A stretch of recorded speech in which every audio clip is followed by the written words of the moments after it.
Si vous aimez mon contenu, je vous invite à me soutenir avec un don ou un visionnage de pub via Utip, et bien sûr, l'utilisation d'un casque audio ou d'un bon système de son est recommandée pour visionner cet épisode. Si vous êtes un habitué de l'aéroport Saint-Exupéry, particulièrement de la zone de fret, vous êtes sûrement passé à côté d'un avion un peu délavé, posé au milieu de tables de pique-nique, semblant abandonné aux éléments. Aujourd'hui, nous partons à la rencontre du TriStar Novembre Alpha.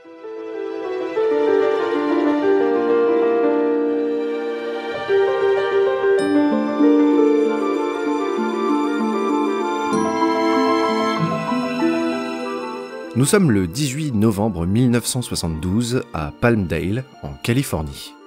Des hangars de Lockheed sort un avion flambant neuf qui est destiné à opérer pour Eastern Airlines. Ce Lockheed L-1011 TriStar, portant le numéro de série 193M1019, hérite de l'immatriculation américaine N312EA. Il entre en service un mois plus tard dans la compagnie. En réalité, il va opérer pour deux compagnies aériennes qui vont en quelque sorte se partager sa propriété. Dès le début du printemps et tout l'été, Air Canada récupère l'avion, le met à ses couleurs et l'immatricule CFTNA.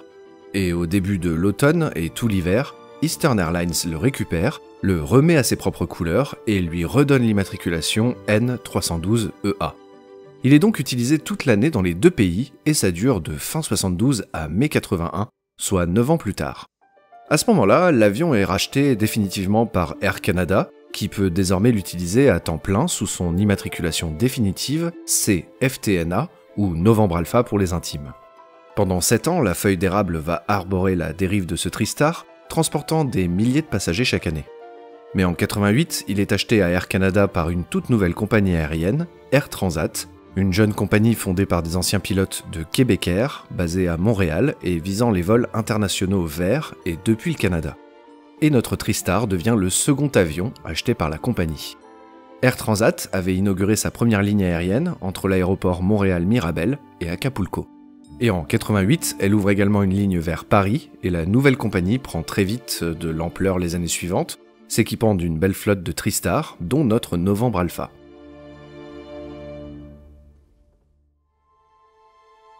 Le Lockheed TriStar, ou le L-1011, est né dans la fabuleuse époque où les avions de ligne avaient 3 moteurs. Aujourd'hui, on voit principalement des bi- et quadri-réacteurs avec les moteurs sous les ailes, mais en ce qui concerne le MD-11 ou encore le DC-10 ou le TriStar, il y avait un moteur sous chaque aile et un troisième moteur logé à la base de la dérive.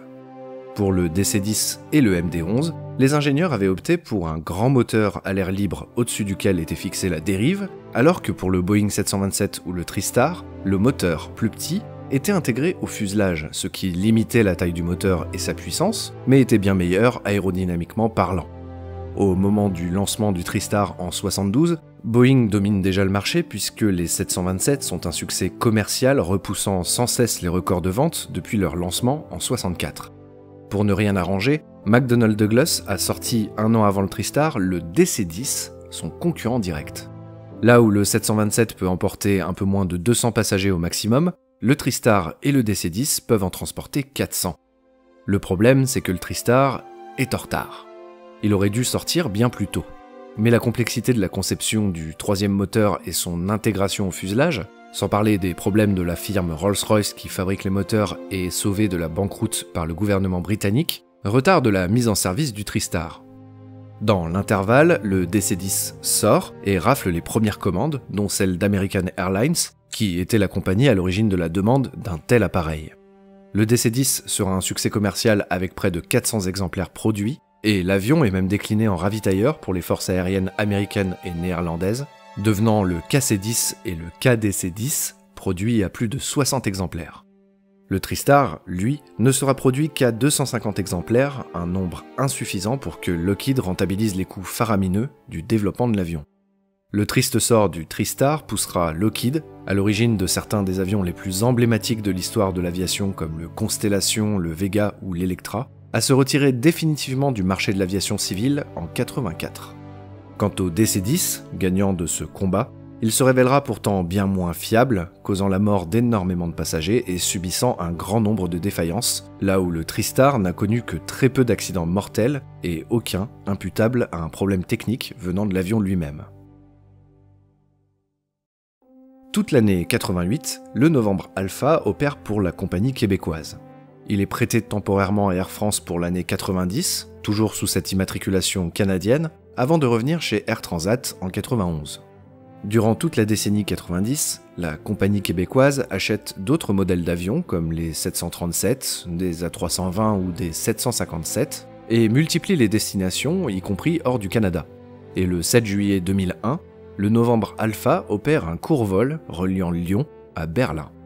À cette époque, la carrière des TriStar touche à sa fin.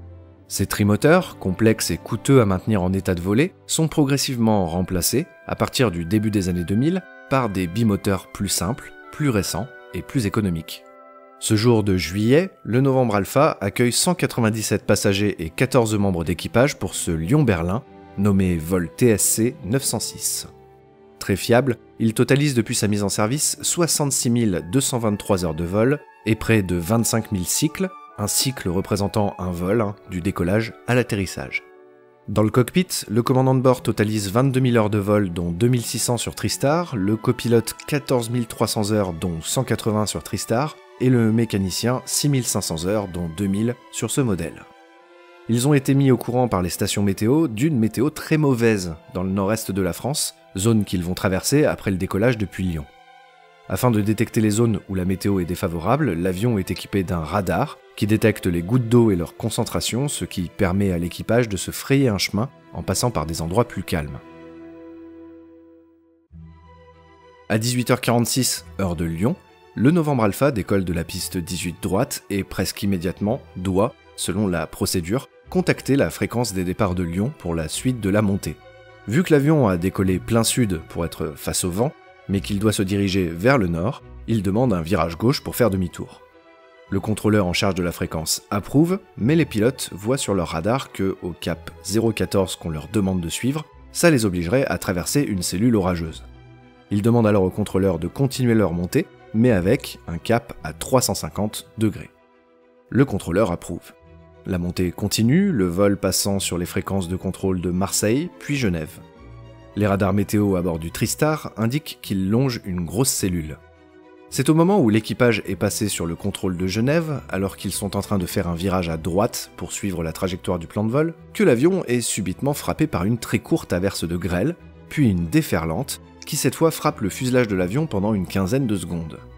Les vitres du cockpit sont fissurées de toutes parts, et même si l'avion semble bien répondre après l'événement, les pilotes savent que l'avion n'est plus assez sûr pour continuer le vol. Ils demandent alors au contrôleur un demi-tour vers Lyon, mais sans déclarer d'urgence. Tous les systèmes de bord répondent correctement, et l'inquiétude de l'équipage, c'est surtout le risque d'une dépressurisation violente causée par une fissure potentielle dans une des vitres. Mais surtout, un autre problème se pose. Vu que les vitres du cockpit sont faites de plusieurs couches, la couche extérieure, qui a subi la grêle, est tellement endommagée que les pilotes ne voient presque plus à l'extérieur. C'est le copilote, dont les vitres sont les moins touchées, qui va prendre en charge l'approche et l'atterrissage. Avec l'autorisation des contrôleurs, le Novembre Alpha fait demi-tour, revient à Lyon et atterrit en toute sécurité à l'aéroport Saint-Exupéry, sur la même piste d'où il avait décollé 30 minutes plus tôt. Les services de secours attendent l'avion, mais heureusement, il n'y a aucun blessé. L'avion se dirige de lui-même jusqu'au point de parking et les passagers sont débarqués normalement.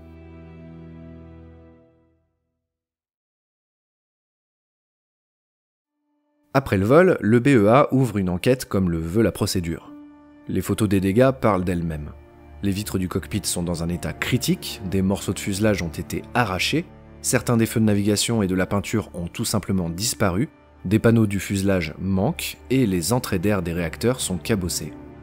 Le BEA, après enquête, conclut que la faute n'est pas aux pilotes ni à leurs instruments, puisque d'une part les radars de bord sont incapables de détecter une telle grêle, et d'autre part l'équipage a très bien réagi avant, pendant et après l'incident.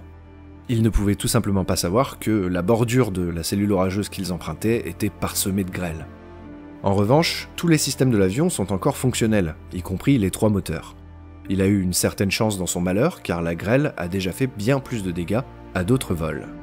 On peut citer le vol TACA-110 qui, lors d'une averse de grêle, a perdu l'usage de ses 2 réacteurs et qui a dû faire un vol plané et finalement atterrir en catastrophe, mais sans aucun dommage, sur une bande d'herbe à quelques centaines de mètres des bâtiments des gardes-côtes de la Nouvelle-Orléans et du centre d'assemblage de la NASA de Midshawd. Sur cet incident, aucun blessé n'est à déplorer. Un autre vol a eu moins de chance, le vol TANS 204, qui, 4 ans après l'accident du TriStar, en 2005, a traversé une zone de grêle alors qu'il s'apprêtait à se poser. L'averse de plus de 30 secondes obstruant les vitres du cockpit, mêlée à la basse altitude de l'approche et les vents cisaillants, ne laisse aucune chance au pilote. L'avion s'écrase et tue 48 des 98 personnes à bord. Même si le Novembre Alpha est réparable et pourrait reprendre du service, les coûts de réparation ne seraient pas rentables pour Air Transat, qui, comme d'autres compagnies, est dans ses dernières années d'exploitation de leur TriStar. Aujourd'hui, un seul TriStar vole encore, le Stargazer, qui a une mission hors du commun puisque depuis 1994, il est chargé par la société Orbital Science de larguer la fusée Pegasus XL depuis une altitude de 40 000 pieds, fusée qui ensuite se met à feu et permet la mise en orbite d'une charge utile de 450 kg en orbite basse terrestre. Les lancements sont rares, mais très impressionnants. Après l'incident de Lyon, Air Transat finit par céder le Novembre Alpha pour $1 canadien symbolique à la Chambre de commerce et d'industrie de Lyon, exploitant de l'aéroport, afin qu'il serve de lieu de formation et d'accueil des publics. Depuis, il repose ici, à la merci des éléments, près de la zone de fret de l'aéroport, et n'accueille désormais plus de visiteurs puisque, à cause du plan Vigipirate, les visites guidées de l'avion sont interrompues. Il a encore sa livrée Air Transat de l'époque, mais les logos ont été effacés et cet avion, qui fête ses 47 ans cette année, n'est plus qu'un objet anonyme, oublié de tous. Alors si vous passez par le rond-point des États-Unis, faites un crochet par le parking en face du Novembre Alpha, né en Californie il y a 47 ans cette semaine, et qui a survécu au climat canadien, mais a succombé au climat français.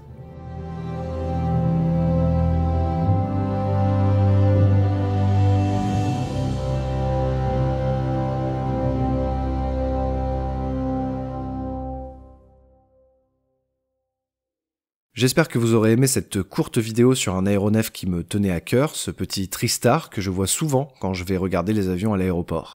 Si vous l'avez aimé, n'hésitez pas à mettre un pouce en l'air, un commentaire, et si vous voulez soutenir la chaîne, passez me faire un petit don sur Utip pour financer mes tournages.